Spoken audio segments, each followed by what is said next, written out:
Hello, everybody. Welcome to Post Wrestling's Elimination Chamber post show. I'm John Pollock with Wai Ting for the next hour or so as we go through the February pay-per-view. Can't even say the penultimate show before WrestleMania. It's the show before the two-night WrestleMania. Elimination Chamber tonight from the Thunderdome. How are you tonight, Wai? I'm doing pretty good, John. Yourself? I'm doing swell. It's 9:45 p.m., so I'm doing fantastic. Oh, way under what I thought. I thought it'd be like... No, you said 9:50. You were pretty damn close. What did I? Yeah, you said 9:50. You thought the show would end, which, I mean, this thing was done at 9:30. I was glad they didn't feel the need to clog anything. Like, this was a show that you did not need excess ring time. Like, you had your two chamber matches. You had several key angles to shoot, and they did opt to put a replacement in for the U.S. title match, but nothing involving Asuka on the show, nor did this show need it. I thought that they were very economical with what they had, and it was, in that way, a easy to watch show, I would say, overall, just given the fact that it was several matches and they didn't overwhelm you with quantity. I thought the quality was kept pretty strong in ring throughout the evening, and I found my energy level like really high by the time they got to the main event at like 8:40. So I really always, everything feels better. Everything comes across better when my energy level's up. Yeah, it's definitely something when your show is ending, when 24 hours later we'll be saying we are halfway through Raw. Oh my God. Yeah, I don't really realize that. So maybe I'm not so much against 3-hour Raws. Maybe they could just start Raws at like 7 o'clock. That'd be wonderful. Ooh. 4 o'clock for the East Coast. Would you actually prefer that? Or West Coast. No, that would actually be terrible for me. It would actually be absolutely terrible at 7 o'clock. But hey, we have lots to discuss. We're going to be also taking phone calls. So thank you to everyone joining us live in the Zoom room. We are live. Well, we used to just be live after pay-per-views, but we're live after Raw. We're live after Dynamite, live after SmackDown. We're always live. Yeah, for all double patrons, double ice cap or espresso patrons, they have access to pretty much live shows after Raw, SmackDown, Dynamite, and pay-per-views. But if you're just a regular patron at our one milk, one sugar tier, and we thank you all for supporting us at any tier, you have access to Fridays Rewind to SmackDown. So yeah, thank you to all the double plus patrons joining us tonight. Yes, and we will have lots of cool stuff in the lead up to WrestleMania for Post Wrestling Cafe members, so stay tuned for that. Let's jump into the pay-per-view. The kickoff show featured Charlie Caruso, Booker T, JBL, and Peter Rosenberg, and Cesaro was interviewed backstage, and he said that winning the Elimination Chamber and the Universal title tonight would taste like the perfect shot of espresso. Just so sweet. Just like some of those members of the Post Wrestling Cafe. So Cesaro knows where it's at. Well, really, he is the originator of the coffee gimmick in wrestling. So I think we have to really credit him for bringing it first. It's a fun gimmick. You know, it's what he used to have in ROH. I can tell you it didn't sound that great here. I didn't think this was a very strong promo at all, even though the coffee might have been strong. Just so sweet? No? Yeah, I didn't think this was that good. You know, I think I appreciate the fact that he's being taken seriously now. He's still, to me, trying to find that babyface voice. I just didn't think this was it. And certainly, you know, it didn't really help having Rosenberg call him out, criticizing him for this kind of a shitty promo afterwards, too. But Rosenberg wasn't really wrong. Well, they officially announced Keith Lee is out of the United States title match. The storyline that they are presenting is from the attack by Bobby Lashley 2 weeks ago.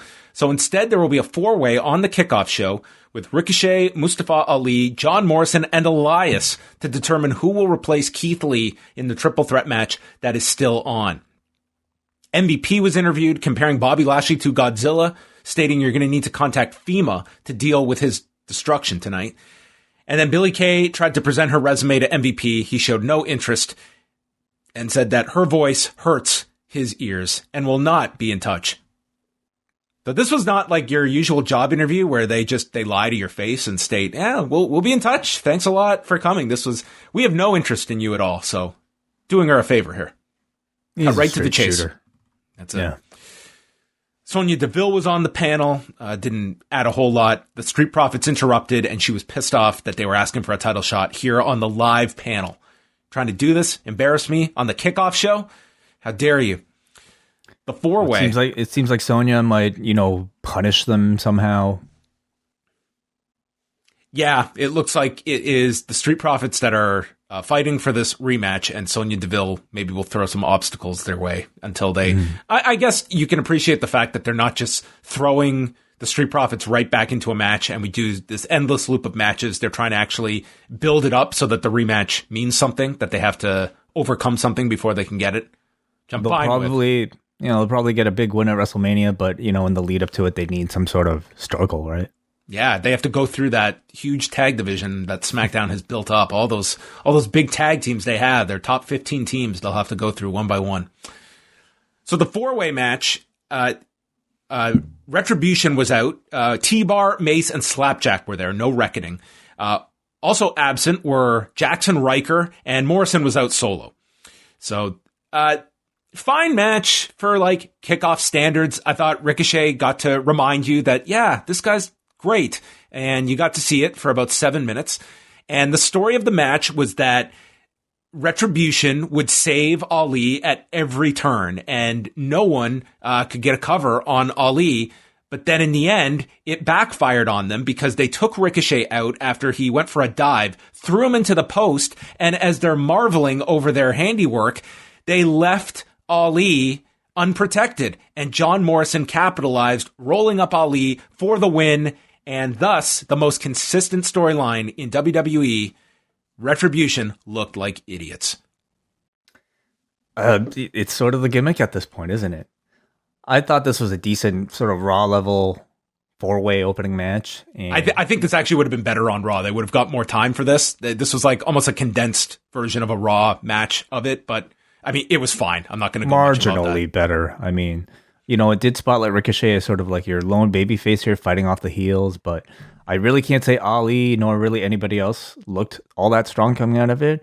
It just seemed like it was a way to get Morrison into the match. It's like we need a warm body because we have this larger plan for Bobby Lashley and we need a body in there. So then we just go into the opening for the pay-per-view. This pay-per-view open was great. I thought this was a really well done video, just going past the extent of the history of the Elimination Chamber is now the last couple of years since they've had this new structure. We don't go beyond that period. So it's like a 3-year history. Opened with the SmackDown Chamber match. Daniel Bryan, Cesaro, Kevin Owens, Jey Uso, King Corbin, and Sami Zayn, the winner, to challenge Roman Reigns later on in the show. Zayn came out with his documentary crew, which was ejected by referee Jessica Carr. And then Sami Zayn, this was great. You had him, you could hear him throughout in the pod, and especially the interplay between him and Kevin Owens was great stuff. He was really funny all throughout the match. I thought everybody kind of brought, an element of something, and Zayn certainly was his comedic personality. So Cesaro and Daniel Bryan started the match, and Bryan is early on selling his knee after hitting a Frankensteiner, and this would be consistent throughout the whole match of him working with an injured knee. And at one point goes for an armbar, and you can see him trying to get Cesaro's thumb up into the air. A man that is after your attention to detail. The third entrant is King Corbin, who they limited to spurts here, and I thought it was a good handling of Corbin, just in and out. You can utilize this guy very well when he's kind of hidden in these 6-person matches, and just in and out with big spots, and he was not any kind of negative to this match, I thought. And went after the knee of Bryan early on. I thought he was very effective as the big man heel in this match. Yep. Did not overstay his welcome at all, and I thought had a very strong presence as a result. Sami Zayn is the fourth entrant, and he doesn't want to leave the door. So it's closed. However, the back door is open. So he ends up, Bryan ends up trying to open it. And anyway, Zayn is mocking Corbin from the closed side as Cesaro walks into the back and just goes after Zayn. So that is his entry into the match. And it led to Cesaro and Zayn eventually fighting on top of the pod, and then they scaled the fence. Cesaro knocked him off, and then the dude starts doing pull-ups on the chamber. It was a really good babyface spot for Cesaro. Yes. I thought it would have been more poetic if he had done these pull-ups inside of the pod, and his head literally could have broken the glass ceiling. Ooh. No, not tonight. Apropos of his push. No, not accurate for tonight. And then he went back to Corbin with the giant swing into the sharpshooter, and Corbin taps out for the first elimination. Mm-hmm. Kevin Owens was in fifth. Him and Zayn went at it for quite a while here. He landed a super kick on Zayn and then cannonballs to everyone. And we saw a plethora of finishers. All four are down. And then Jey Uso is in. Now, I kept track of this way. The entrance into this match, like the intervals were like all over the place. The first two entrants, like number 3 and number 4, were about 5 minutes. In between Sami Zayn and Kevin Owens, it was like 8 minutes in between entrants. It was just all over the place.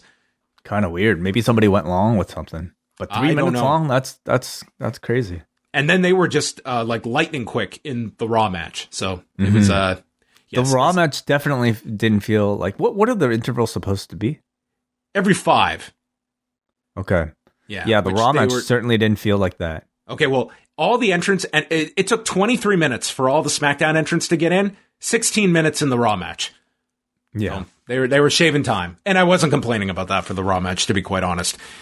Jey Uso is in last, and Owens attacks him, tosses him into the pod, and then Owens climbs onto the pod and hits a moonsault onto all 4 men. He's throwing out stunners, including one to Sami Zayn, who is the next elimination. And with that, Jey shuts the chamber door onto Owens' arm and hits him with multiple super kicks and then the splash to get rid of Kevin Owens. What did you think? Because his story has been the guy that will not stay down. Was this an adequate enough way to get rid of Kevin Owens? I thought it was great. I thought it was a really creative, unique way of using the chamber door, which I guess for this new design sort of has like a glass, well, like a shower door, sliding door type of thing attached to it, and using it to pin Owens's arm, allowing Jey to hit repeated super kicks to him. I thought was a very creative and adequate way of eliminating Owens from this match, and of course breaks you off into Owens and Jey Uso again. You know, it was one little detail I wish that they did do, and I think it was the different arm, so it wouldn't have been exactly work for this angle, but Owens like burnt his arm on that lamp last month at the Rumble, and that was like a spot that they had mentioned, I think, on television, the fact that he had burned his arm, and that could have just been a little added detail of why this arm is already less than optimum, but this was their way to get things, and I think honestly they wanted to really heat up Jey in this match, probably for, him and Reigns being key heels in the next 2 months leading up to WrestleMania. If they tease that Edge and Christian match with Reigns and Uso, you really have to heat up Jey, and maybe that was some of the thinking in this. So we're down to Bryan, Cesaro. What do you see for Owens after? I don't know where Owens is slotted. Like, he does kind of feel like the guy who had his run in the main event program, and now it's figuring out something else for him. Like, it feels like the Reigns program is over after tonight. Maybe Jey. Maybe he gets some match with Jey on TV, but I don't know where Mania leads for him. So Cesaro catches Uso with a flying uppercut, swings him into the fence multiple times, and then Jey is just selling, while Bryan and Cesaro just have this great, 3 minutes together, including a one-legged swing onto the bad knee of Bryan, which gets stopped by a Jey super kick, and then hits the splash, eliminating Cesaro. So it seemed that red herring Cesaro over the past month was... as we said, you could have done this exact story with either Bryan or Cesaro, but Bryan was very much not promoted at all like this, and they ended up going with him, which I can imagine if they flipped the roles, given how Bryan was going to lose to Reigns, I think that you would have, I don't know which the better call would have been, but they ended up going with Bryan instead. I definitely bought into like the past month's build for Cesaro, and I was pretty surprised that he didn't make it all the way to the end here. I was slightly disappointed because I thought, despite him obviously having to lose to Reigns after this, I still think him winning the Chamber and then losing after like a half hour, 40-minute performance to Reigns would have done a whole lot more for him than simply being eliminated like second, third last here in the Chamber and ultimately kind of being forgotten about. And clean too. It wasn't like he was, even Owens has a bit of a gripe on his, like something to come back with in a promo, but Cesaro was beaten fair and square here, and he was the guy that beat Bryan on TV, and you don't really have an avenue for Cesaro to come back with, like we were talking about, an idea of Cesaro, use him at Fastlane. Like, unless you do some big angle on TV, I don't know, it just didn't seem like Cesaro came out of this with any path for something significant. I wonder if it was at least under consideration that you do give the spot to Cesaro. But, the way they laid everything out, it seemed like they're going to immediately move to Reigns versus Edge. Starting with the story, probably a significant match, maybe involving something to do with Edge, even at Fastlane. So maybe that meant no room for Cesaro, and therefore, why have him, lose essentially in seconds to Reigns? And then Uso followed with a splash, got a near fall on Bryan. Then he tried one off the pod. Bryan got his knees up, landed the Busaiku knee, and pinned Jey Uso. 34 minutes and 9 seconds.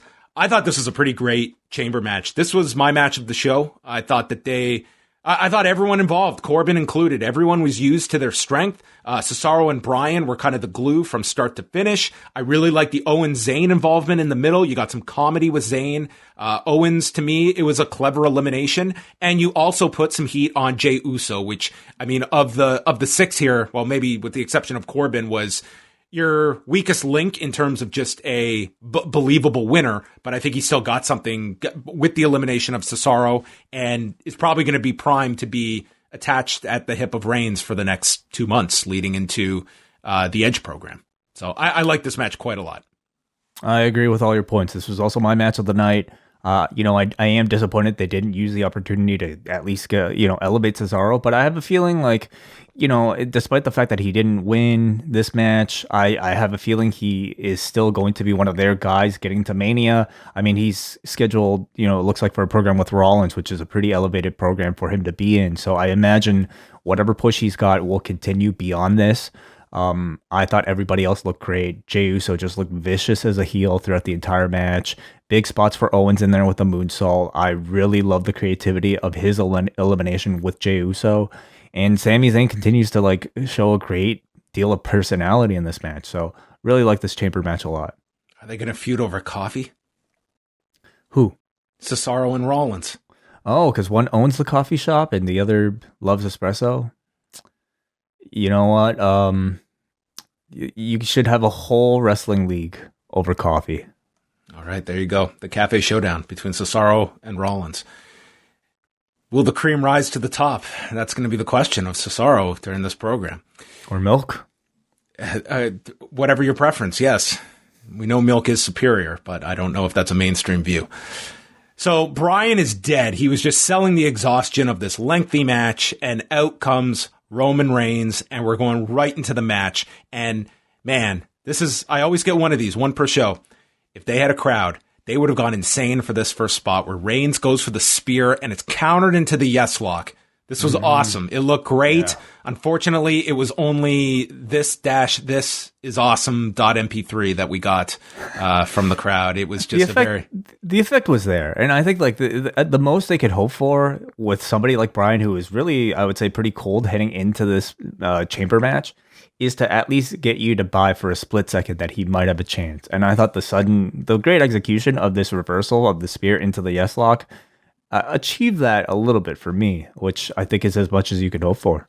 It's very hard when you don't have the actual crowd, but I would argue, Wade, he was too cold going into this. I thought that, and maybe you didn't need it, for given what the payoff to this was, a 90-second match. I just think that with Bryan, it was, if this was always the idea, I think that they almost got too clever trying to outsmart you with Cesaro being the one front and center and Bryan just losing constantly on TV, that I think it was more telegraphed than Cesaro, that I think you would have had people much more invested in even these 90 seconds if that's what you did. But, the story was there coming off the Rumble. Like the story was him like never having won the Rumble, but I think you could have easily pivoted to like him saying, I've never won an Elimination Chamber either. But they didn't do that. Yes, at least. Well, I'm saying they could have if they wanted to keep Bryan hot. Yeah. And they didn't. But who knows when this decision might have been made. Maybe it was Cesaro all along until tonight. Well, Reigns breaks out of the S-lock and annihilates him with ground and pound before applying the guillotine, and the match is waved off. 92 seconds. Roman Reigns retains the championship. Not really a match, more so just, heating up Roman Reigns, winning in cowardly fashion over Daniel Bryan. Does this at least give you an out that Daniel Bryan that you could do a rematch on TV between these two, or do you feel that this was... Sure. They could do rematches with anybody. I mean, it depends whether or not they want to have like a Roman Reigns title match on TV, but sure, you could justify anything. I guess the question is Fastlane. Like, there's several options. I think the one that would be really most intriguing would be the Edge and Christian versus Roman and Jey Uso tag match. I think that would be something, significant for a B show right before Mania. You could also go and do Reigns against Bryan. You could do Cesaro wins a number one contenders thing and he challenges him quickly. There's different things you could do, but I think the tag match would be the most interesting to people. I think there are a lot of options. No one's buying a title change 3 weeks before Mania. You've got your match set. Why even waste your next month when you should be focusing on Reigns and Edge? That might be the route I might go, just because you want to tell the bigger story with Edge and Roman Reigns at this point, and move everybody else to their programs. Why muddle it for 4 weeks by teasing another challenger in there? So we'll see if that is where they go, but Reigns retains. And then, as he's posing with the title, Edge appears, spears Reigns, and then the universal sign, this is like the digital signature, pointed to the sign, and thus the match is confirmed. Edge and Reigns at WrestleMania. And then Edge whispered into Reigns' ear. What did he say? I don't know. I hope we get all of this dialogue at some point. I hope this is some big WWE Network special where we get all the dialogue back and forth. I just thought excellent stuff, for this entire first 40 minutes of the show. Very entertaining match. I think, a pretty surprising ending and a great payoff at the end that gave you a big decision, of Edges to kick the show off. Bad Bunny was backstage, fresh off his SNL appearance, where he did, in fact, get the 24/7 title onto SNL. This guy is like their dream, I bet. Like they couldn't have asked for a bigger celebrity who happens to love this TV show to represent them. Certainly the most, well, I mean, I'm not going to say the most publicity the 24/7 title's ever gotten, but it's been everywhere, this belt at this point. Yes, it has been. I don't know what the conversion rate will be of people that watched SNL that are suddenly, hey, that's a belt. Bad Bunny. God, it's nothing to do with that. It's all about them being able to show clips on their own TV show to brag about. Hey, and they got it. So hey, we got acknowledgement in the real world. Acknowledge us. So he's hanging out with Sonya. The Miz approaches him and asks, "What are you doing here?" And Bad Bunny says, "What are you doing here?" And clearly, this guy not paying attention to much on Raw when Miz guy's got the briefcase. Tonight would be a pivotal night to have the briefcase and would get the last laugh. So Bad Bunny mocked him and slapped the Miz when Miz went to jump him, and Damian Priest, like nothing, just appeared out of thin air, and there he was to block the Miz. And the Miz stood down and walked off. He's just always lurking. Yeah. Bobby Lashley, Riddle, and John Morrison for the United States title. MVP was out with Lashley with a crutch, and Lashley just destroys Morrison. Then he destroys Riddle. And that was essentially the story here. Riddle and Morrison had to finally team up because we can't beat this guy alone. And then as they're having some success, Morrison shoves Riddle into the post and tries to pin him. He's unsuccessful. Miz makes his return, including a bridging German when Lashley returns to the match. Riddle catches him with the final flash and floating bro, but Morrison breaks up the cover, hits Starship Pain, and MVP laughs at Morrison. Do you think that's going to beat Lashley? And they argue on the floor. Morrison grabs the crutch to swing at Lashley, and it's caught. He's caught in the Hurt Lock. Riddle gets the crutch and uses it on Lashley, which they explain in a three-way, no disqualifications. And then with Lashley out selling the crutch, Riddle hits the Bro Derek and pins Morrison in 8 minutes and 39 seconds. So Wai, you called this one verbatim. I didn't know he was going to use Lashley's or MVP's crutch to win, but I mean, they booked Riddle like shit this entire month, and I suppose the justification was that he was going to beat Lashley at the end of it all. So yeah, if this constitutes beating Lashley, yes, by beating the replacement. But you know, like maybe we've talked about in the month leading up to this, Lashley is the only project you should really care about here. You know, how good does he look coming out of this? They did have a bit of a predicament in that he held this U.S. title. I guess they don't want to do champion versus champion or anything like that, so they had to have him drop the belt in a way that still made him look like a monster and did not cool him off at all. And I thought they did that. I thought Lashley did a great job looking like this was basically like two men locked in a cage with a bear trying to survive. And man, it was really entertaining watching Lashley just tear these two apart. I loved the idea of getting Riddle and Morrison to work together until Morrison, of course, being a heel, turn on him. And then I think even the way they got to like the crutch being used was pretty clever in that like Riddle still as we, oh man, this is actually not like Riddle has cheated before and I hated that. This time it was at least Morrison introducing the element of the crutch himself first before Riddle, seeing the opportunity, used it on Lashley to get the belt off of him. I thought it was, you know, pretty well executed, well laid out, and I thought it was entertaining overall. So now Riddle is the U.S. champion. Let the comedy ensue. Man, like that belt, despite it being on Lashley, I mean, I don't think that belt's been elevated at all. It's still just sort of a meaningless title, and I can't really tell you like how I'm still supposed to be cheering for Riddle at this point as a babyface. I think it's been a really bad babyface push for him. They should anyway. It also would have been a really different style of match had Keith Lee stayed in.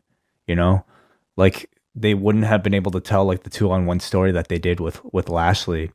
So I thought Morrison actually was a great addition to this.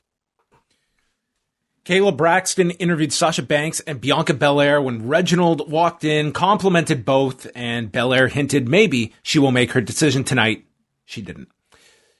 So Nia and Shayna versus Banks and Belair. Early on, they double-teamed Jax, and then Baszler came in and attacked Belair's, went for the armbar. Champions got the advantage on Banks for several minutes, including Baszler stomping the elbow. And Banks was able to make the tag. Belair avoided the Kirifuda clutch, and they set up a frog splash from Banks for a 2 count. And then Belair hit the KOD onto Baszler when Jax pulled her to the floor, and she tagged herself in. Jax was able to hit the Samoan drop, but Banks made the blind tag to hit the Meteora. And then Reginald comes down with the champagne bottle and rolls it into the ring. This is after Banks has applied the Banks statement, but Jax gets to the rope. Reginald rolls the bottle to Banks, who doesn't want to use the bottle. And then the referee turns around and sees Sasha holding the champagne bottle. And this gives Nia Jax the opening to hit the Samoan drop and pin Sasha Banks in 9:37. So by the end of this, you're not pushed in any direction to have any desire to, or any more desire, I should say, to see Banks and Belair. The match you are pushed in the direction of wanting to see is Sasha get revenge on Reginald. Yeah. I don't have any idea why this match was even made, to be quite honest.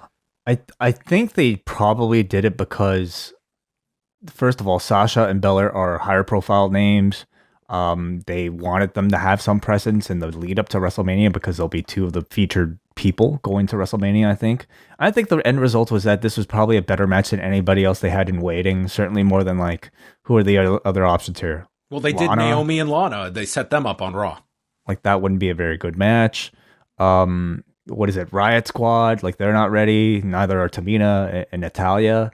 So it was a really shitty way that they got to this match in the first place, with Reginald being the one to pin Nia and then somehow resulting in this. It just felt like it was a last minute kind of sloppy decision.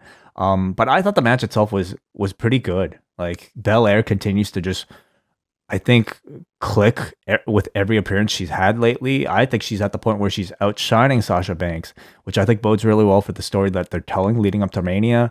The timing is really right for her, and her performances have just been absolutely stellar. It was like a fast-paced, fun match. Shayna, I thought, was good in this.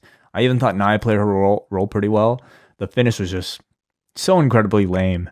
But man, it's just like, you book this match, I guess, for a good match on paper for the pay-per-view, but then you just have to come up with like the stupidest ideas to keep the belt on Nia and Shayna while breaking off into this Reginald thing to, I guess, take up time before you fully commit to, Bianca versus Sasha in the build-up to WrestleMania. It's just a strange thought process seeing these two matches back to back, where you understand the thinking about like Lashley that, okay, we don't want to pin him because that could be damaging to him. So we have to come up with this unique way to get the title off him without pinning him. Fair enough. But then in this match, it's almost the same thing, where we have to come up with this ridiculous way so that Sasha can be pinned, but not have it seem like she's really being beaten. And it just seems like it's just overthinking things at certain times, that we have to get our way out of this one to such a degree that this had to be made on 2 days' notice. I didn't find myself pushed anywhere more to see Sasha and Belair, and all I came out of this was, okay, well, we pinned Sasha, and we'll continue with this Reginald stuff. So I could have done without the finish. It was just back to back. I found them to just be finishes that were just not one I understood. The second just seemed to be completely excessive. It was a tough predicament. I mean, they had to keep the belts, I guess, on Shayna and Nia, and of the two, Sasha or Bianca. It feels like Bianca needs more protecting than Sasha, and this is just them kind of like working out to like this kind of dead end that they had to have somebody lose, and it turned out it was Sasha that they probably thought could afford it the most. Well, also, what was like a strange bit of setup here. So there's no reference to Asuka on the show itself, but on the panel, like, they recap the pregnancy, which they recapped the pregnancy announcement, and Booker T noted that his father was 59 years old when he had him. So don't think that Ric Flair can't have a child at his advanced age. But then they also noted on the panel, they were asking who's going to step up to challenge Asuka in Lacey's place. I guess they didn't mean tonight. I don't know. The match was set for tonight, so I don't know. Does Asuka just have this outstanding title defense she has to make? Just seemed like a bit of miscommunication on the broadcast where they didn't know what was happening. So no Asuka match on the show, and no Asuka period. And then, so on the show, they also announced that, of course, WrestleMania will be exclusive on Peacock. But then when they promoted Fastlane, they advertised that it will be available on both Peacock and the WWE Network. And I have asked WWE for clarification here, but my understanding is that this was a message for US viewers, that it's exclusive. WrestleMania is exclusive on Peacock, but it sounds like Fastlane, for the first month, they'll put it on both. That's how I took it. Seems like it would make sense to overlap, your existing fan base for at least a month to make sure that they have enough time to, get word to switch over their accounts. It's going to be some really kind of complicated messaging, especially if you're outside of the US. Like, if you're in Canada, I think most people don't even know if they get Peacock or not. And we don't. No one outside the US has to worry. It's the exact same function on the network. Yeah, but trying to like convey to your biggest fan base in the US that you have to switch over, or at least you're automatically switched over, but you have to go to this brand new website to get this show, while at the same time telling everybody outside of the US that they don't have to do that, is going to be a bit of a hurdle. But I think by the time WrestleMania comes, like, if you want to launch it, I assume most people will be savvy enough to figure it out. Well, they had said, though, like the migration process was going to occur immediately, like several days before because isn't the official launch like March 18th?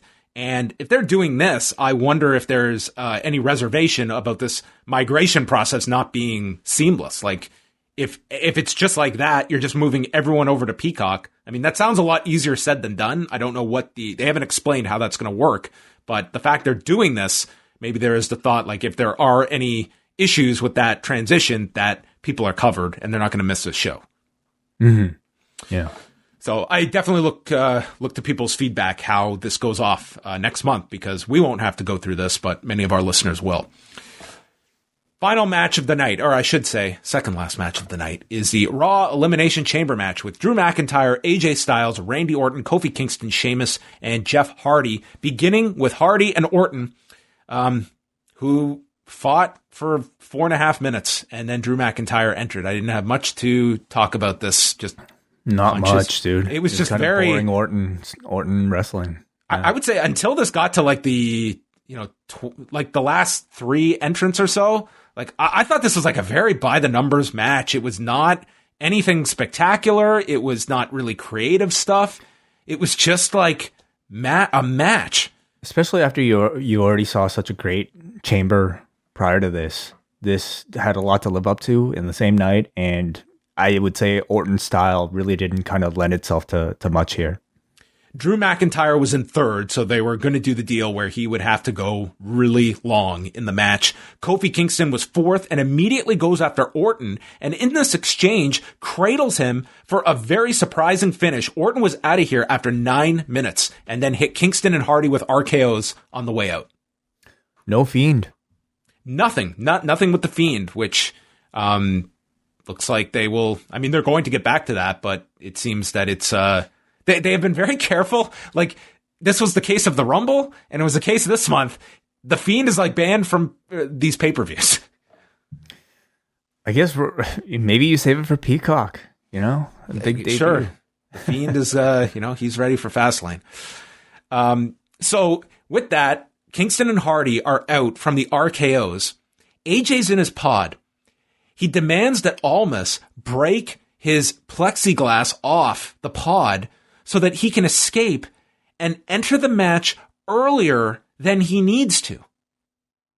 This is after this man was in a gauntlet on Monday fighting for like a half hour to try and be last in this thing, and he wants to cheat and enter the match earlier. The logic was supposed to be him wanting to pin, both opponents off of the RKOs because he saw the opportunity. But nonetheless, I thought it was really stupid that the referee even counted because, I understand like somebody may be breaking out of a chamber, but like for a referee to basically kind of like, give it credibility by actually counting it, that I thought made it look really dumb. Yeah, this was Adam Pearce comes down and he ejects Omos. And so after all that, like Kingston kicks out, Hardy kicks out. So Styles is left with, I'm in this match way earlier than I need to be, and I'm going to have to do a lot more work. And Pearce, does he put Styles back in the pod? No. He just gets rid of the guy on the floor. What was Omos going to do? Help the other guy break in early? What threat was he at this point? AJ's in the match. Well, he just doesn't want to let him watch. I was going to say this. At the end of this, what we did have was the plexiglass had been removed. So you had this opening. So I was watching this like, okay, if you want to do something, they have at least, there was a purpose for this, but really wasn't the case. Sheamus is showing, he's like in a trance inside his pod, waiting for the countdown clock. He is the last one in at about 16 minutes and just goes after Drew. Kingston would come off the top of the pod with a trust fall and then tries another one and gets caught by Sheamus and hit with the brogue kick. He is the second one out of the match. Hardy then hit McIntyre. So also, no Ali, no retribution, nothing for Kofi's story. Oh, no. Kofi got in and out. He was fine. No retribution. In fact, Ali was eating the pin on the kickoff show. I think goes to show you what they think of retribution and Ali, and I'm just disappointed because it feels like, Ali's entire story up until this point was Kofi replacing him during that run up to Kofi Mania and going on to win, first of all, winning that or doing well in that gauntlet, going on to the chamber, winning the chamber. And this was like, I thought it was so clever that they put Kofi into the spot, because it would have been a great way for Ali to, mirror it and get that revenge this time around. And no connection to that whatsoever. Wouldn't it have been like, I almost wonder, like, if it would have been something where you could have involved somehow Xavier Woods in that 4-way, and it's something involving him with the finish, and that could have set up something. But I mean, they obviously had no desire to go that direction. But you're right. Like, even if they go with Kingston and Ali, you had this cool thing where you could call back to 2 years ago and give you a reason to be interested in this match again. Whereas if they put this together now, like, maybe they've got a great idea, but if you're just relying on people's memory and you just whiffed on it here, like, I'm not desiring to see this match at this point. It's really incumbent now on coming up with a clever reason to do it. This one just seemed like a really interesting way where you could have tied it all together, given that they have teased this feud significantly. So Kingston's gone. That's the last we hear of him. Hardy hits McIntyre with the twist of fate, then one onto AJ. He climbs onto the pod, but AJ moves out of the way, so it's Jeff Hardy with like a whisper in the wind onto Sheamus and McIntyre. Hardy then sends AJ down, hits the swanton, but as he gets up, Drew immediately drills him with the Claymore and is eliminated by McIntyre. So we're down to McIntyre, AJ, and Sheamus. And this is when I thought the match picked up with these three, because like the first 20 minutes or so of this match, like it was very, I don't want to say dull, but like a step or two above dull. Nothing really stood out. At this point, with about 10 minutes left in the show, MVP Instagrams a photo with him talking to The Miz with his briefcase with the word business. There was actually a scene that they showed a bit earlier of the two of them talking. Yeah. Oh, backstage. Okay. I totally missed it. That must be well, it's a good thing he Instagrammed it. Well, there you go. I was more focused on his Instagram than I was the show. Styles hits a springboard 450 onto Drew for a 2 count. And then Sheamus attacks AJ. He hit a springboard somersault senton, and I guess like he might have lost his balance and hit a senton instead of that 450 splash, because he went back and did it again. So if he had to adjust on the fly to the balance, I mean that was actually a pretty nice save, hitting that senton. Yeah, I mean it was probably Drew who had to like eat the senton. Like, oh, sorry, I missed. I'm gonna do this again. Yeah. So Sheamus attacks AJ, sets up for the brogue kick, but Drew stops him with the Future Shock DDT, goes for the Claymore, but he's hit with the brogue kick, and then Styles stops Sheamus with the phenomenal forearm, and it's AJ that pins Sheamus. And I thought, if there's one person that feels like they are just shit out of luck this year, it's been Sheamus. It feels like this guy was primed for a title match with Drew. Goldberg comes in. He's primed for a match with Drew. We're doing the chamber match. He's primed for a match coming out of this, and we do everything that we're about to recap here. Like, it feels like Sheamus he was just a distraction throughout this whole thing, even though I feel they meaningfully were building this guy up. I just think he's odd man out in this whole buildup, because I don't see this match happening unless they do it on Raw. Yeah, other than I definitely think they should do it on Raw, or maybe they save it for Backlash or something. Like he has to wait even more. But you're absolutely right. Why was he in this match? Why did you do the turn when you did the turn? It reeks of like poor timing, I have to say. You're right. They could have held off on it. But I guess, at some point you run the risk of it being so long that nobody cares anymore. I will certainly say, like, it really does feel like when he turned, they were trying to peak for a one-on-one match between Sheamus and Drew. And I have to imagine somewhere in there, they decided to change course and have instead a Raw Elimination Chamber with Sheamus and Drew on the inside. And with everything happening after this, I mean, unfortunately, it feels like the most Drew-Sheamus interaction we're going to get, at least on pay-per-view, will be this little interaction, which definitely kind of sucks for him. But it's bad timing. It's the only thing that makes sense, is that they had to have changed course, because it would have made, I think, a far better story if they had gone into this match as the best friends and Drew was forced to have to beat his friend, and you just leave that. And that could be your post-Mania program. I will say this. They did they did protect Sheamus in the sense Drew didn't get his win back. So that's what it seems like. That's why Styles pinned Sheamus. You don't have the Drew Sheamus pinfall. You save that for later. So there's the argument that I think the best case scenario for Sheamus is that he squeaks in and gets the match at Fastlane. But I think that's best case scenario. Styles then goes for the phenomenal forearm, but is hit in midair with a Claymore. Great finish, and Drew pins AJ 31 minutes and 20 seconds.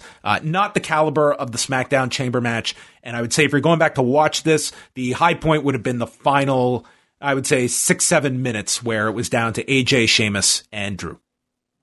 Yeah, I definitely thought this was a slower one to start. But Drew, I would say, continued to look pretty awesome. Good and decent work, I thought, with Sheamus once the two of them were in there. I thought they at least, had some extra intensity to the match that, told you that this was a long time coming in their friendship. I hated the almost stuff. Everybody else, kind of played fine supporting acts, but of course the big talk is whatever is coming out of this match.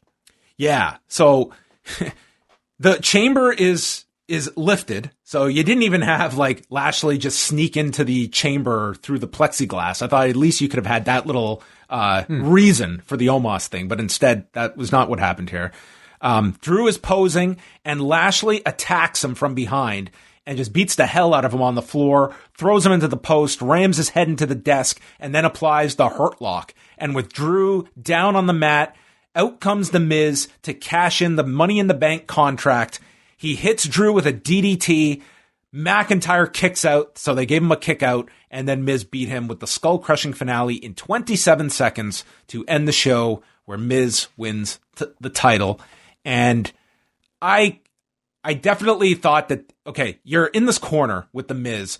I do think that there is a logical way to set up several Mania matches from this where Miz ends up losing the title, whether you could lose it back to Drew. I guess you could also have Lashley is guaranteed a shot by helping here. And it's Bad Bunny that ends up fucking with The Miz, with Damian Priest, setting up their tag match. And then you get either Drew and Lashley at Mania, or I think that's the direction. You get those two matches out of it. Miz and Morrison against Damian Priest and Bad Bunny. And you link Drew McIntyre with Bad Bunny and Damian Priest for, your top babyface with your outside celebrity. What a combination on the babyface side. Well, I certainly see at the end of this whole thing, I don't see it being Miz and Drew as a main event at WrestleMania. It'll be Drew versus Lashley at some point, but I think that's the Mania match. I thought that was fairly clear by the end of this. I don't think, though, I don't also discount the idea that they might do what they did at Wrestle Kingdom. Maybe have night one be Drew versus Miz, and then having the winner go up against Lashley on night two. Some sort of combination like that they can always do. I think, like most people, we're probably all quite surprised that they actually let Miz get the title off of this atrocious Money in the Bank run. But I thought the way they got there was logical, and I think within the bounds of the rules that they've set up for the Money in the Bank. And, it's a heat-getting booking decision that'll certainly make a lot of people upset, but I think that's also the reaction that they exactly want. And it sets up a Drew McIntyre Mania redemption story, not just against Bobby Lashley now, but also against The Miz. Everyone can complain about The Miz, and I don't even disagree. Like, if you don't like him in this spot, the fact is, Bad Bunny is among their biggest attractions going into WrestleMania, and The Miz is one of the opponents that they have chosen. So that is their value that they have placed in The Miz. So The Miz is going to be in a prime spot for your big celebrity match at WrestleMania. So I think that this can at least serve that ability to set up your championship match for Mania and the celebrity tag match. I wouldn't go long with this Miz thing. And I guess the only question is should it be that in order for Miz to win this, he had to promise that Lashley gets the next title shot. And do you do that at Fastlane, or do you do that on Raw, something like that? And then it's Drew, and setting up Drew, then I guess maybe it's Drew chasing for the title into Mania. Oh, for sure. It'll be him chasing. Yeah. It's just, it's his big babyface moment that he didn't really get in front of a crowd last year. I I mean, we have to remember they still have plenty of shows to fill and a number of main events to fill. Not just for Fastlane, but if it is a 2-night WrestleMania and they decide to do any sort of long-term story, like 2 nights of WrestleMania to come. So they have to really kind of pace these things and throw in wrenches to delay these stories. I'm open-minded to see what they do here with The Miz and Bad Bunny and Drew McIntyre. If Bad Bunny did not get involved, do you think that we see this successful cash in tonight? If Bad Bunny's not involved in WWE, I'd go so far as to say no. It's a really interesting thought. And if that is the case, I mean, I'm sure like Miz would have a lot to be grateful for this guy. Overall, I thought this was like a pretty enjoyable show. I thought every match, even though the booking wasn't great in every single one of them, I thought the in-ring was pretty entertaining. And some big results coming out of it that made the show worthwhile to watch.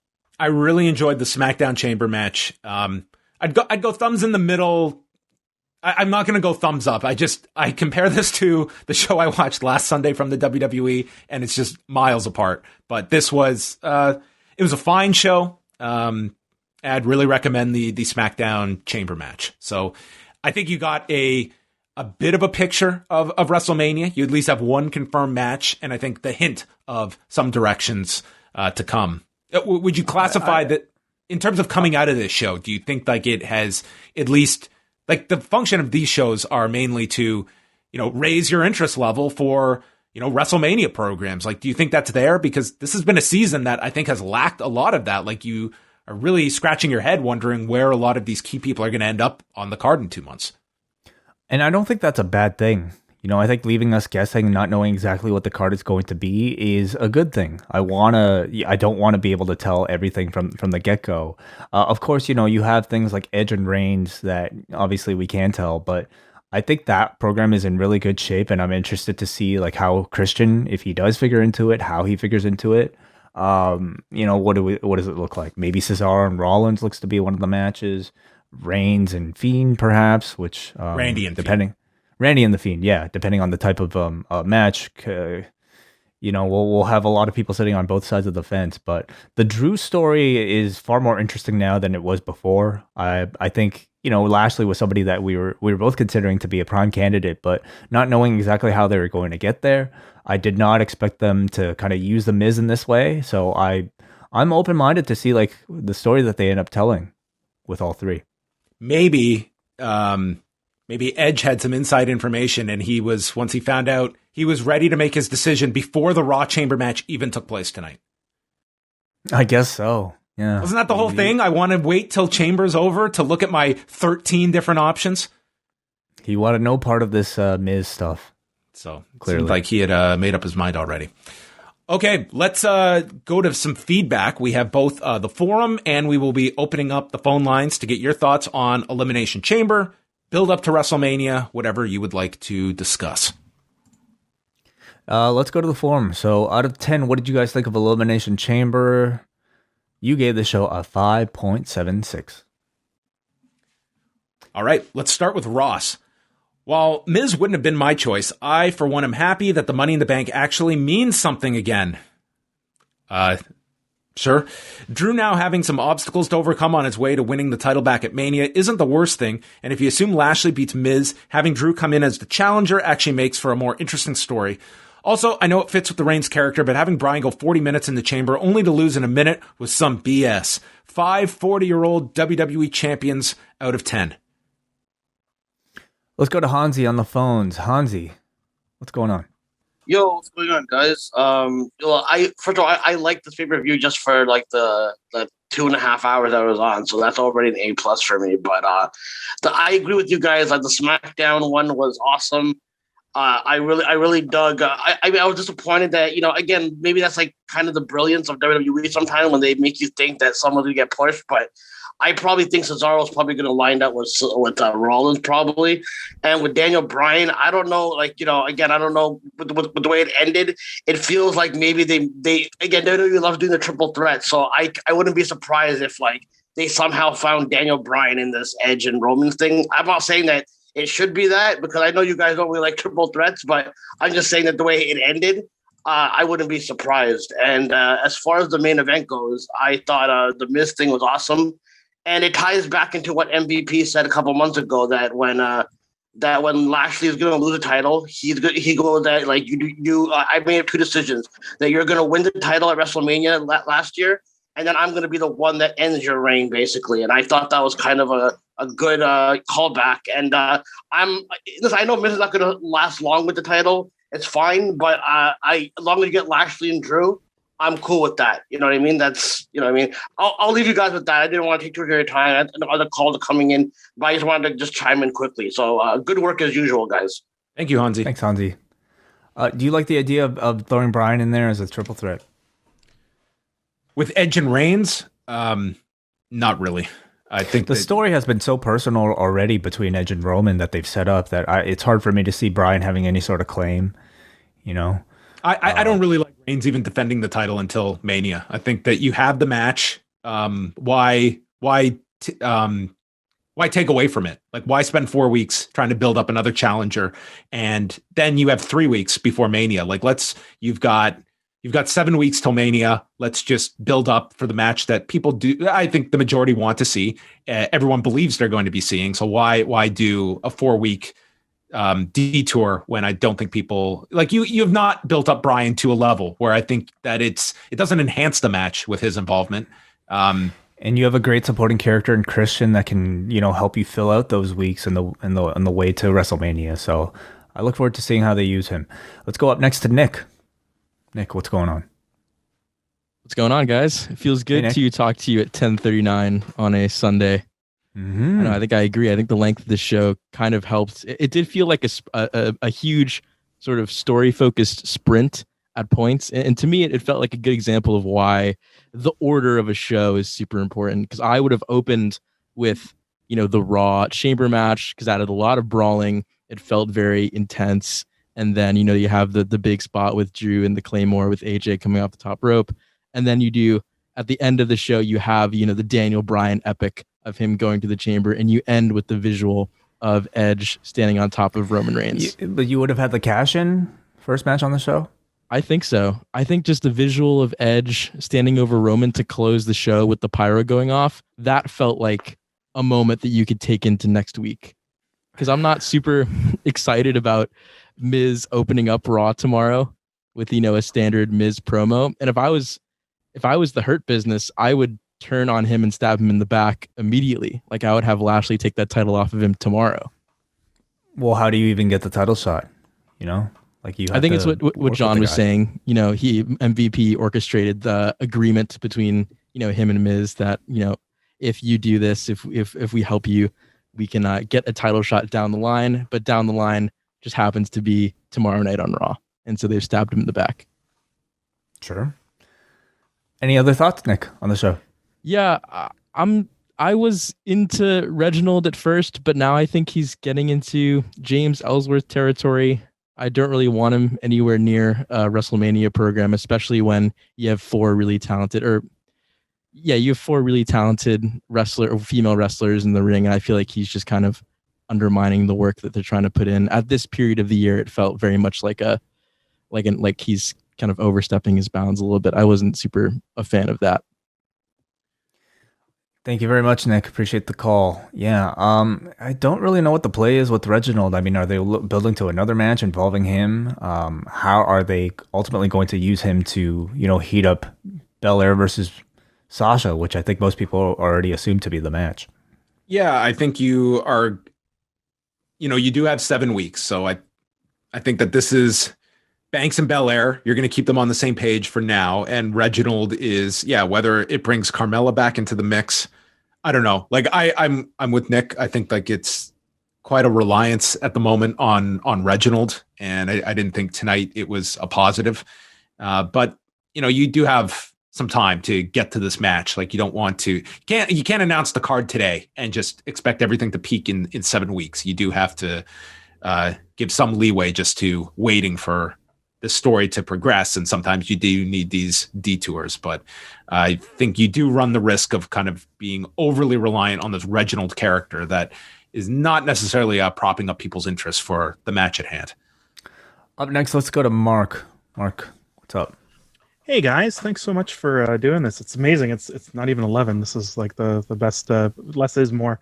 Two things. One, I wanted to chat about and maybe defend the Miz. I need to with you guys, but I've gone to a lot of live events, and I got to tell you, the Miz, he puts it out there every live event, and I think there's something to be said for that grinding piece. I know he's not the best wrestler in the world, but he's a hell of a promo.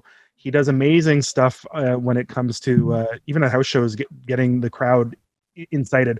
Often those matches are the ones that are the most vocal from the people watching, and he's actually had a hell of a career in a lot of ways. So I guess my question though about it is, do you think maybe he's the champ right now when they go to Peacock because there's a pressure from NBC, because he is a guy who's been around for a long period of time and has crossover success that not a lot of other folks on the roster have. And then I got one more question after that, if that's okay. I think Miz is fine for like his role. I think there's a difference between a guy that can get a strong, he's largely like a heel that, much like King Corbin, there's a role for, like as a mid-card, upper mid-card heel. I think he's fine. He wouldn't be my guy that I'm building everything around, but this is also not the era where you have to necessarily make sure that your champion is the status where you're reliant on it and it matters to your business. It actually matters less now than ever who you put the championship on. So it gives you leeway. It really comes down to what is the most effective storytelling tool. And I think with Miz, all the positives you can have on him, I don't think the title enhances it at all. And to the Peacock thing, I don't think they're thinking in that kind of direction at all. Like, I think this is max a 4-week title reign, and then you flip it on, because I think everyone sees Lashley and Drew as like the big match for WrestleMania to go with. And the Miz is going to get the same kind of attention with or without the title. Like, I don't think that really has a big matter to it. And Miz is going to have a significant spot at WrestleMania. Like, if you're part of this Bad Bunny match, like, that will be one of the featured matches of the two nights. Well, every time Miz has had a featured spot at Mania, he's actually done pretty well with it. So I wouldn't be surprised. But my other thing is, on SmackDown, there's a real glut of guys who could be main eventers who don't have a spot at Mania. Are we seeing some sort of gimmick match, a fatal 4-way with the Owenses, the Bryans, the Nakamura's, and the Cesaros to do something with them that'll shine the wrestling spotlight, but maybe a number one contender for Edge or Roman after? Is that I could see an appeal there, especially if there's going to be fans in the audience. That mid card, or I guess upper, main, low mid card that we saw tonight in that chamber match on SmackDown is so strong. And you throw in somebody like a Rey Mysterio, even a Dominic in there. Big E, you have the makings of like a great kind of like nucleus of SmackDown for you to carry like so many great, TV shows and even a really great series of, I think, mid-card matches that you could put on either night of Mania. But let's remember that Mania is 2 nights. So I think you can separate a lot of those feuds into individual ones. They have kind of like pretty hot pieces in, Cesaro is going to have his match, but like Nakamura, I hope doesn't just, get forgotten about. But at the same time, if you were telling me like you put those 5, 4, 6 guys into a ladder match at WrestleMania for some sort of mid-card title, I'm definitely there for it. But you could definitely do more than just that.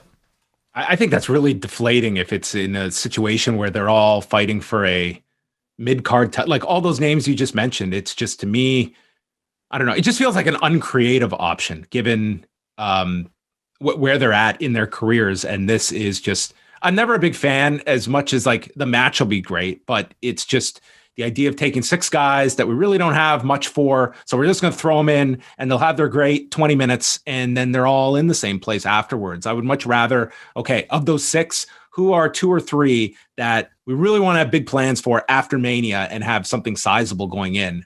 You can certainly do something where it's a number one contender coming out of it. To Wai's point, you are trying to divide it over 2 nights. And I would hope for like your Owens level, especially for a Big E, like I hope they have something substantial rather than just the match where it's just making sure everyone's accounted for and on the card. Yeah, it just feels like this used to be the spot for Money in the Bank at Mania, and they still always have the glut of those guys, but they don't have the Money in the Bank anymore. But I'm gonna let you go. I'm the amuse bouche before Brandon gets on, so we'll talk later. Thank you, Mark. Thank you, Mark. Let's go to Brandon from New Jersey. Hey, what's up? Can you hear me? Hello. Yeah. Oh, cool. Yeah. I was just curious. Like, what do they do with those structures? Like after the shows, do they give them to Habitat for Humanity for low income communities? What's that? I don't know what they do, Brandon. I imagine they recycle them. It's a lot of metal. What do you like? I see a lot of consternation with Bad Bunny. I don't understand. The guy is like, it wouldn't shock me if he has the title. He gets David Arquette and it gets the belt at Mania, wouldn't, right? No, they're not going to do that. Yeah. I don't know. I think it's been pretty positively received. Like I haven't sensed much pushback on this. I think if you were to do something like that, you would develop that pushback. Again, you don't need to be doing that with him. But I think honestly, like this has been one of the better scenarios that WWE has kind of grabbed hold of with a celebrity that can get them real attention.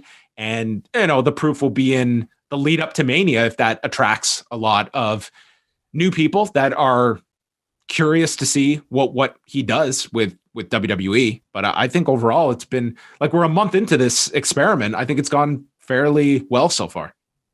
Absolutely. Has there been any buzz about like his involvement in wrestling to a non-wrestling audience, but like a Bad Bunny fan base? My dad bought that shirt in Shop Zone, so he's a 69-year-old man. So, I mean, wow.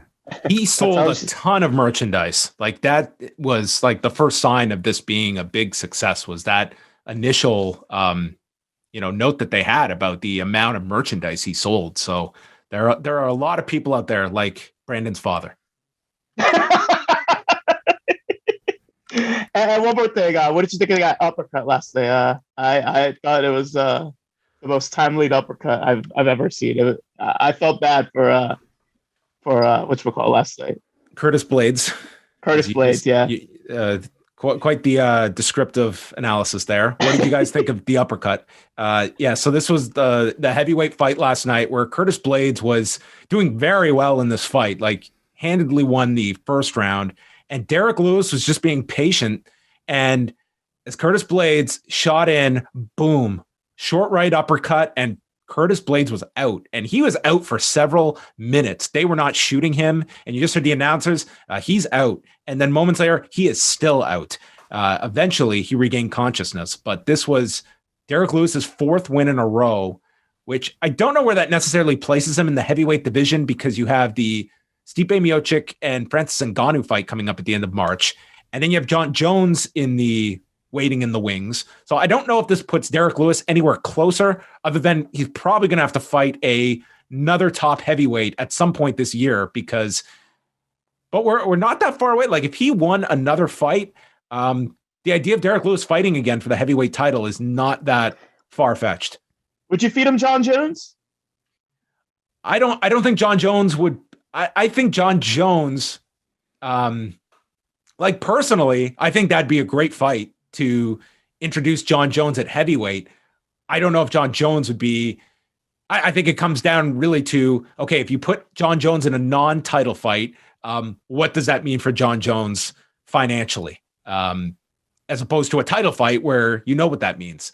So I would be all for that fight. I personally think that John Jones just coming up, the novelty of him fighting at heavyweight alone is interesting enough. That could headline a pay-per-view, but that's not really the UFC's MO to headline a card without a title at stake. That my impression or my assumption is that he'll be fighting for the title. And Dana White has said as much. It just seems like it comes down to John Jones agreeing to fight. The title fight is there for him to fight the winner of Miocic and Ngannou.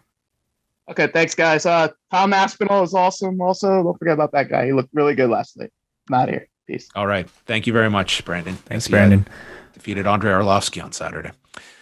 Let's go to Brett up next. Brett, you're on the air. Brett? Oh, Brett is gone. Oh, he couldn't outlast Brandon. He might have hit the wrong button. Okay, well, Brett, if you're there, just let us know.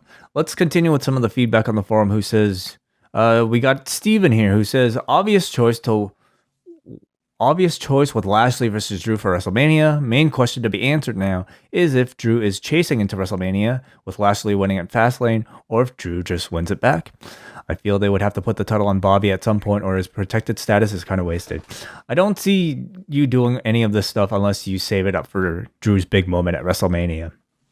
Yeah, and Bobby losing at WrestleMania, like that's like a guy who's been very, very well protected. And yeah, the idea that Drew won the title last year without a crowd and this year he can win the title in front of all those fans. So I like the direction. Like this is not a year where you had, Edge coming back was the big title challenger. And, Lashley, like all the signs were there. Like that's a guy, like it's not to anyone's surprise. It's just that, you have to, I think it does require some work to build this up. Their other option was Goldberg. And I think seeing the result of that match, I just don't think they could have relied on, a substantial enough match for a WrestleMania, nor even really a build. Joe writes, Elimination Chamber was a solid 7 cash-ins out of 10. Both chamber matches were outstanding, and the undercard was solid with the surprise of Riddle winning the U.S. title. Who do you guys see being champion longer, Miz or Riddle?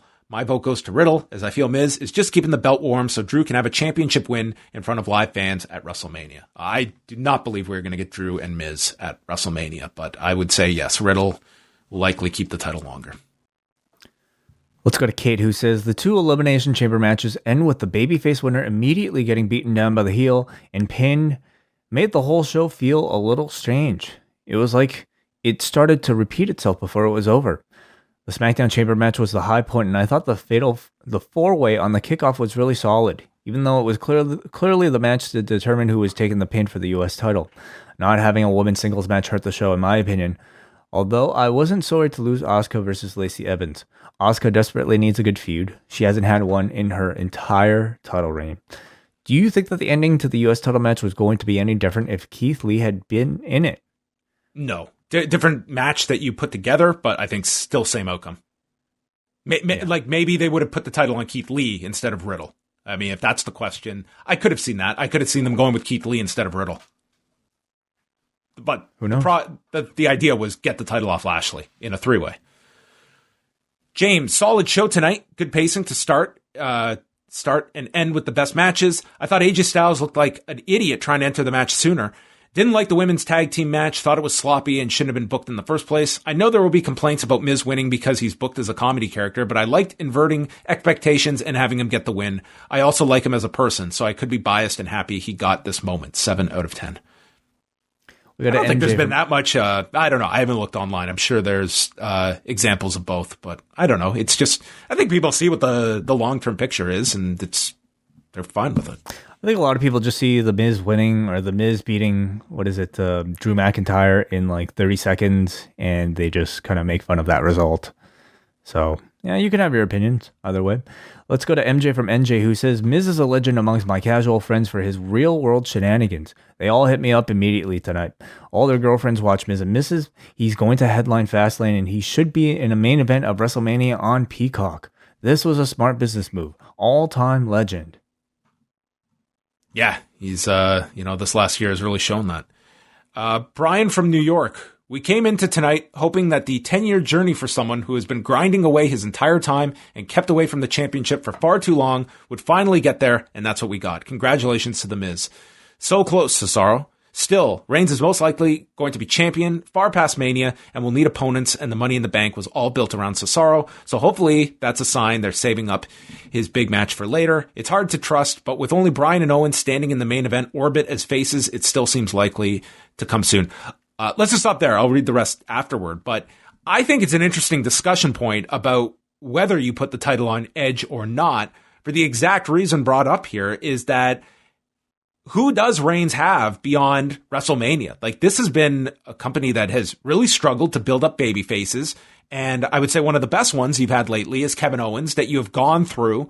And I don't know if you want to revisit it so quickly as right after WrestleMania. Like, I don't think that's a viable option.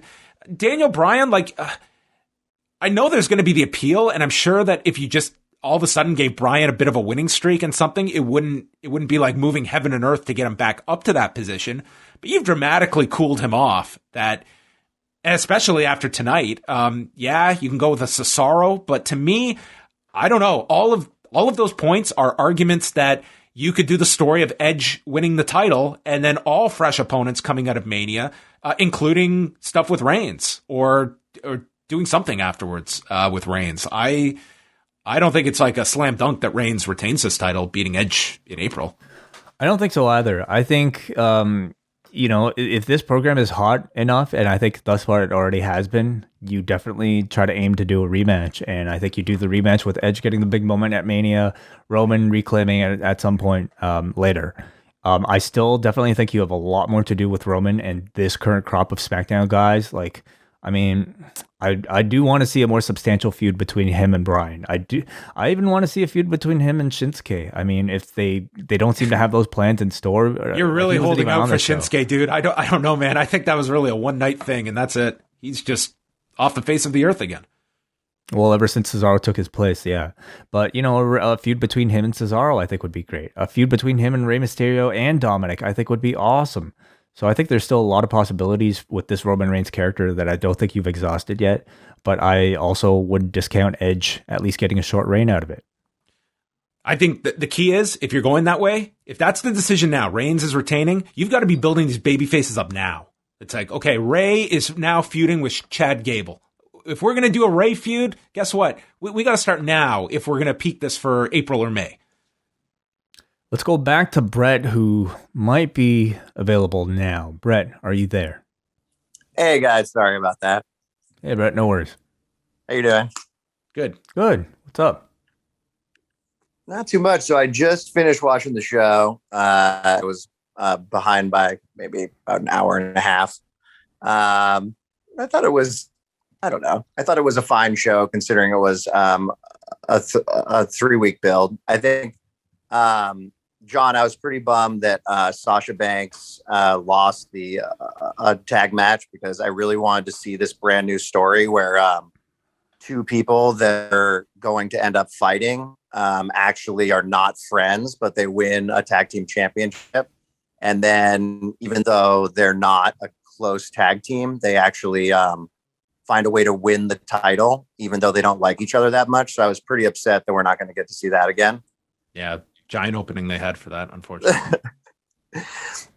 And then I don't know. I guess the Daniel Bryan thing, I can't say I'm surprised by that outcome, but I guess just he now, I think, takes the official lead of winning a big match, followed by somehow getting buried within the next 3 minutes after winning a big match. I guess I'm not entirely sure what the point of that was or where exactly this goes. It was heat on Reigns. That was it. Like that was the whole point of that. It was just heat on Reigns. So I mean, at a time, project here.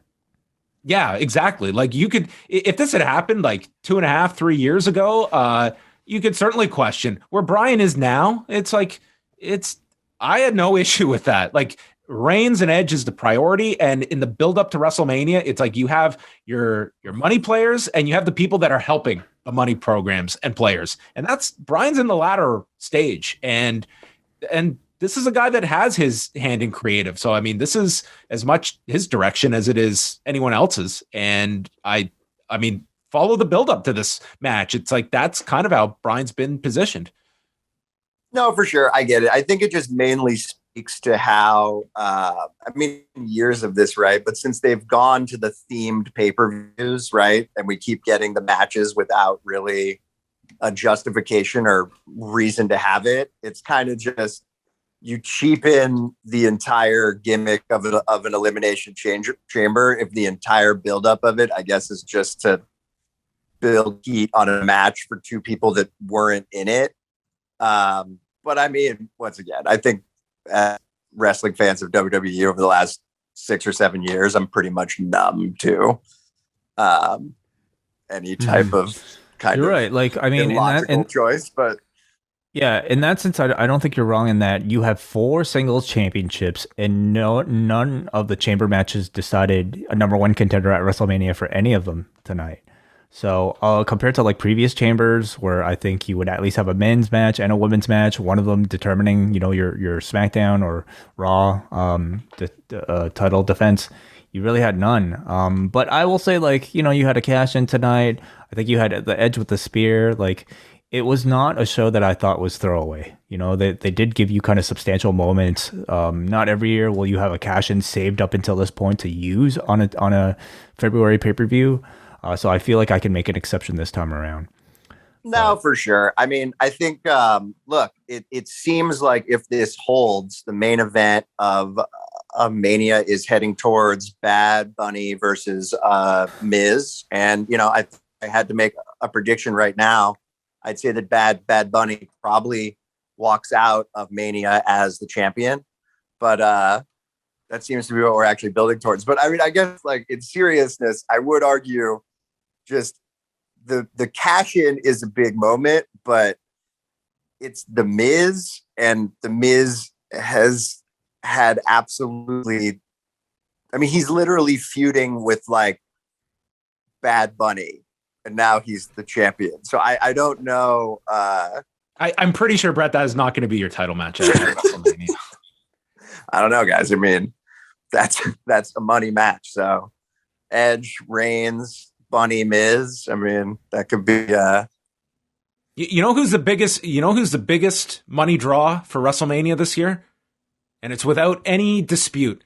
Nick Khan. Okay, he has already drawn $200 million this year for pay-per-view. So that is your money draw for this year. So you can literally put Dominic and Bad Bunny playing cards together at WrestleMania, and that will pass at this point. But listen, for all the discussion, like, it's not even like they're putting all their eggs in just this one. They're not. I understand I'm making an eggs in a basket joke with Bad Bunny, but they are attaching Damian Priest to this whole thing as well. So when Bad Bunny is gone on April 12th, the hope is that you have a sizable babyface in Damian Priest coming out of all that publicity as well. So I think that's probably your tag match for WrestleMania. And the hope is that you get a lot of attention from Bad Bunny, and some of that trickles down onto Damian Priest. So I can't really fault the way they're going about things. Thank you very much for the call, Brett. And thank you everybody who called in or left feedback tonight. Again, if you want to tune in live to our pay-per-view, Rewind to Raw, Rewind to Dynamite post shows, you can be a double ice cap or espresso patron at postwrestlingcafe.com. We go live after every one of those shows. And for all patrons, we go live every Friday for Rewind to SmackDown. What's coming up this week, John? We'll have the full schedule up Monday, but Tuesday is the return of our Rocky reviews. We're going to be reviewing Rocky Balboa from 2006. My good friend Ed Boxler will be weighing us for that review. He was on the Rocky IV discussion. So we will now fast forward to 2006 and the resurrection of the Rocky franchise. Also, Patreon stuff coming up this week. We're going to have Rewind to SmackDown for everybody, Rewind Division, and next weekend, Wai and I will have a post show recapping both New Japan Castle Attack events. They have a show Saturday and Sunday. We'll have a show out Sunday going over both events, including Kota Ibushi and Tetsuya Naito that is on Sunday's show at Osaka-jo Hall. Oh, it's going to be a busy weekend, as always. Always a packed one. And the weekend after that is the AEW pay-per-view. Mm-hmm. And the finale of WandaVision. So it's the first weekend of March. That's the finale. Yes, it is. I was mistaken. I initially thought it was at the end of February, but it's actually at the first week of March. So yeah, there's that. There you go. So 2 more episodes. Mm-hmm. All right. Well, go check out the latest Rewind Division with yourself, WH Park, and Scrump, going through every conceivable outcome on this series. My head was spinning way with all of these like references and characters. This was a deep one. It got really nerdy, I have to say. So if you're into that stuff, we talk about the Darkhold, we talk about Nexus, and not the Wade Barrett Nexus, but the Marvel Comics Nexus. It's all really interesting stuff to set you up for the final 2 episodes. All right. Thanks to everyone for joining us live tonight or downloading the show for free. Postwrestling.com is where you can get all the latest news, and we'll speak with you Monday night with Rewind to Raw live at 11:15 Eastern.